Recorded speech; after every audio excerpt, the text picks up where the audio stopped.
Mimi huwa nasema Mheshimiwa Rais ana mambo mengi ambayo yanafanyika kwa mara ya kwanza. Na mimi mwenyewe Mheshimiwa Rais nimeserve kama mbunge wa Kisauni kwa miaka 5. Na hakuna donda sugu limesumbua watu wa jimbo la Pwani kama mashamba. Ni kweli si kweli? Hakuna kitu kimekosesha watu usingizi kama ardhi. Ni kweli si kweli? Na Mheshimiwa Rais iko tofauti. Iko mashamba ambayo ni ya serikali. Iko mashamba ambayo ni ya nini? Ya serikali. Ambayo tunajua kwamba mtu hata akilala anatashwishi, hana cheti, lakini ana imani hawezi kufukuzwa.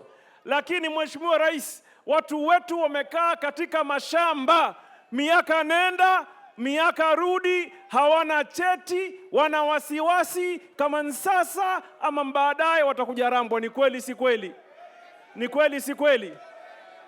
Sasa kama Rais ameweka mpango wa kusettle mambo ya absentee landlord katika jimbo la Pwani, katika jimbo la wapi? Pwani. Anafaa fai? Niwaulize nyinyi, kwani hii Kenya imeundwa leo? Hii serikali imeanza leo? Rais Ruto ni rais wa kwanza. Yeye ndio wa kwanza. Alotambua nani? Alotambua wa kwanza nani? Akatuletea mashamba nani? Akatatua ishu yetu ya mashamba nani? Tumpende tusimpende? Tumsaidie tusimsaidie? Tumbebe tusimbebe? Na kama ni mbaya, kama ni noma,